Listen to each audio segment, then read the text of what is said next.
One of the things that I think is the challenge here is that we've got leaders who are not by intention being exclusive. So in their own minds, they're doing their best to create a culture where everybody feels valued.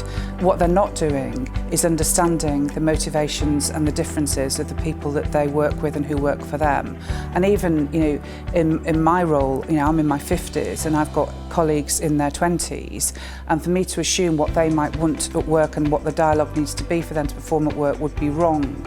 So the leaders of the present and the future, the true inspirational leaders, need to talk and they need to listen and understand really where their workforce is at.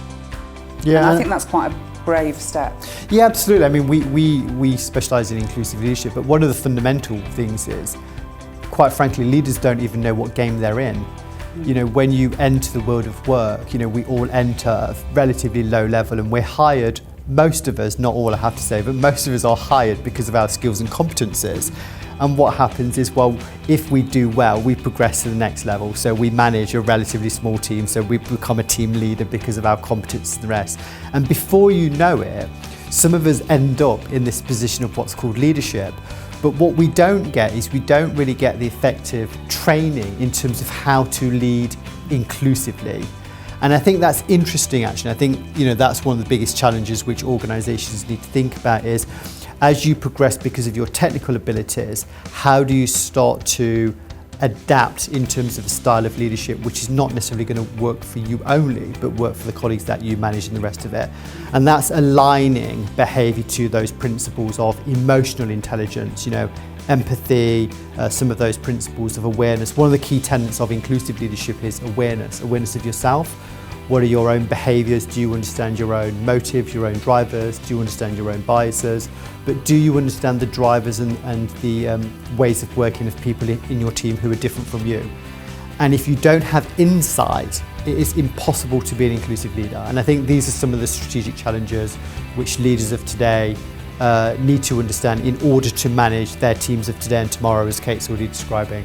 If as an organisation you care about D&I, so you're sitting there and thinking about, right, this is really important, we recognise it's got commercial benefit as well as ethical and moral ones, all good. The thing is, therefore, you should mirror that in every single supplier you have, whether that's your office stationery supplier, whether that's your recruitment supplier, or whether that's your energy provider. Because if it matters to you, then it matters to you and every single partner that you come into contact with. So, which really works for us, because as a recruiter who really cares about D&I, then we can mirror all of their values completely. Then you need to think about the recruitment process. So it starts so far at the beginning. It's not something you can do later, which is, I think, a common misconception.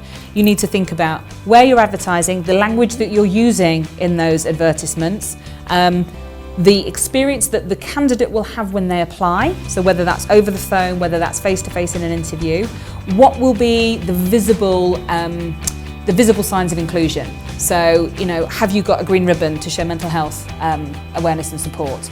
Are you wearing a Pride lanyard during Pride Month? You can still show how inclusive you are as an individual without having to say anything, and certainly without having to try to be something you're not. We were invited to talk about gender diversity with a large multinational engineering firm. And they wanted to know if we could help them improve the gender diversity within their workforce. We said that actually what you need to do is look at way beyond just unconscious bias training. That's the tip of the iceberg. You need to go right back to your recruitment processes. We're all into tribal instinct, and the girls will flock to an engineering company that's represented by women saying that we want more women. What often businesses don't really recognise is this doesn't happen quickly. If you really care about it and you honestly want to change your business, then you have to be prepared to be in it for the long haul.